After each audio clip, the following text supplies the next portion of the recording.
Sheikh torí tọ́lọ́hún náà ni. orúkọ mi ni Sheikh Ahmad Al-Labib Al-Argbaji. lọ́dún yìí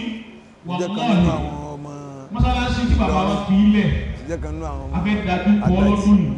bá a ti ń ṣe é láti ilẹ̀ tẹ́lẹ̀ a máa fẹ́ kọ́rọ̀ ọ̀hún kó gbéra lọ́dún yìí ìtẹ́nìkì sọ nípa ọ̀rọ̀ Sufi a máa fẹ́ kó tún máa dùn mọ́ wọn lọ́rùn sí bàbá ti ń gbúrò pé tasawufu wal islami ìyàwó adérúgà tó bá ń pè ní Sufiyu kí àwọn tó dé láti ilẹ̀ kìí ṣe tí à ń jẹ́ àwọn sọ̀hábà gangan làkọ́kọ́ ní Sufi suhad ni wọ́n pè wọ́n àwọn suhad àwọn tán ráyé sá àwọn náà pè ní Sufi àwọn sọ̀hábà ni sáìdù ni wọ́n ìgbà tí ìgbà ń pẹ́ tí ń pẹ́ ni wọ́n ń jẹ́ orúkọ Sufi náà fi ń pè wọ́n ní Sufiyu ẹni pé àwọn èèyàn tí ìwà wọn mọ́ tí wọ́n ráyé sá tó kù níbi nǹkan tí kò dáa kí wá láǹfààní tí Sufi tó fẹ́ ṣe àbí tasawufu fẹ́ ṣe gangan nínú ayé yìí ó fẹ́ yàn kó nínú dọ̀tí bọ́ sínú mọ́lẹ̀ bọ́ sínú nǹkan tó mọ́ ó sì fẹ́ mú yàn kó ní òkùnkùn bọ́ sínú ìmọ́lẹ̀ àwọn tó ń ṣe é bọ̀ kìí ṣe Sufi yìí náà ń pè wọ́n sáìdù àwọn suhad ni wọ́n àwọn suhad ni wọ́n so tẹ́ pé àwọn oníráyé sá àwọn tán ráyé sá àwọn ni wọ́n ń pè ní onísúfí àwọn ni wọ́n ń pè ní Sufi kí aláǹfààní tí Sufi fẹ́ ṣe fún wa àǹfààní náà ni pé yóò fọ ọkàn wa mọ́ kó omi tó dọ̀tí bọ́ síbi nǹkan tó mọ́ níta-wá rí lóde òsì tí ń jẹ́ àyẹnu fún wa ni pé táwọn èèyàn fi wá ń tako tasawufu ni pé táwọn míì ṣe tán gbé lọ́wọ́ wọ́n ti sọ Sufi di nǹkan míì ló fa àtakò táwọn èèyàn ń ṣe fún tasawufu torí bàjẹ́ táwọn èèyàn ń ṣe bàjẹ́ yẹn ti pọ̀ jù ó lágbára gan so òun ló wá fà táwọn èèyàn fi ń takò tó bá pé wọ́n ní kí kán kó àǹfààní tí bẹ́ẹ̀ ní Sufi wá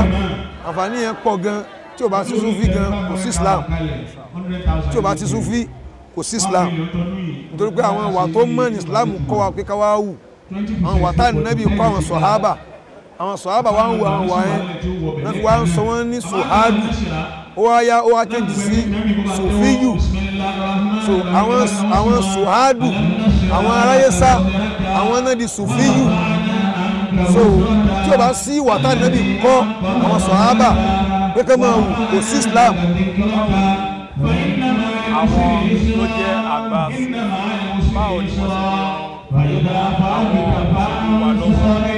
Nàìjíríà láti fi tí ìbéèrè yẹn ìbéèrè tó lágbára ni pé báwo ni àwọn àgbà Sufi ṣe fẹ́ ran ìjọba Nàìjíríà lọ́wọ́ àkọ́kọ́ ni pé tí wọ́n fẹ́ káwọn èèyàn tẹ̀lé òun nínú ṣe òun ní ọ̀kọ́ mọ̀ ìwà tó dáa kó nǹkan kọ́ níwà tó dáa náà ọ̀pọ̀lọpọ̀ ní tán fi ṣe dáwà tán fi pè àwọn èèyàn sẹ́sìn ìwà tí ẹni tó fẹ́ pè èèyàn sẹ́sìn bá wù ló máa dọ́jì tí ẹni tó fẹ́ pè sẹ́sìn máa wù táwọn bá ti dúró jẹ́jẹ́ wọn láàyè wọn gẹ́gẹ́ bí ẹni Ọlọ́run wọ́n wà bá wọn pé àárí yìí à ń wò ilé ọ̀kan ni àárí yìí wọ́n súnmọ́ wọn láti bẹ̀ wọ́n wà sọ ntọ́lọ́run fẹ́ fún wọn àti ntá Nábì fẹ́.